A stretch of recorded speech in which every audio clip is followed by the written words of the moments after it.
Ukraine says a Russian drone attack has struck its second largest city, Kharkiv, and wounded at least 8 people. Emergency services said several businesses and homes were hit and caused major fires. The Air Force said Russia launched 74 drones across the country overnight.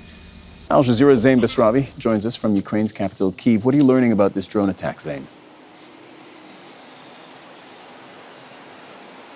Well, there's been a number of drone strikes throughout the course of the evening. This, after yesterday, saw no drone strikes. That was a real anomaly. Ukrainians said that it was the first time during this long war where there weren't drone strikes at night, something that has become a mainstay of how both sides have been fighting this war. But what we know about the latest attacks is dozens, 74 drone attacks overnight.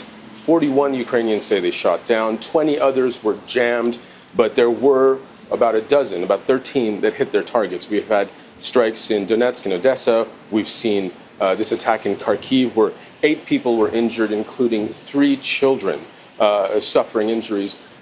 Many children suffer stress responses simply to the sound of the explosions that these drone strikes cause. We have 1 dead person in Zaporizhia region, and 2 people in Zaporizhia were injured. Now, these drone strikes have been carrying on, causing daily, nightly damage, and they still seem to be persisting. We've also been seeing these, really there's been an uptick in these drone strikes targeting energy infrastructure, gas infrastructure, civilian targets since the beginning of this year.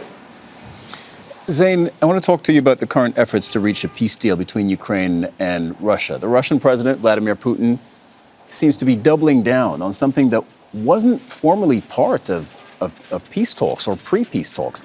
He wants the Ukrainian president gone.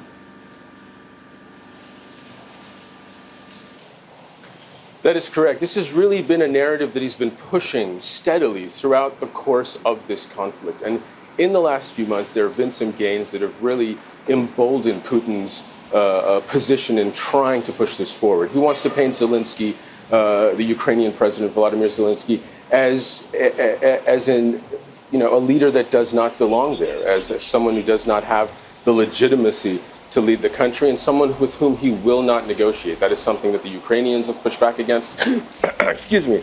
That is something that U.S. President Donald Trump has also pushed back against. But he keeps pushing this narrative to try to push Zelenskyy out, no doubt in an effort to see a future leader of Ukraine be someone who is more friendly towards the Russian people. But that is unlikely to happen in the current framework. That is not something that the Ukrainian people want to have dictated to them. And that is not something that the U.S. President Donald Trump himself, who said in recent days he was angered by this comment from Putin. He was actually quoted as saying that he was pissed off by it.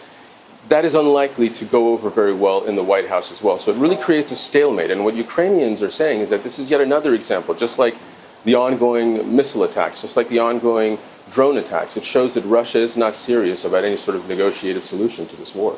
Yeah, great. Zein, always great to talk to you. That's Al Jazeera's Zein Basravi reporting from Kyiv. Thank you very much. Make sure to subscribe to our channel to get the latest news from Al Jazeera.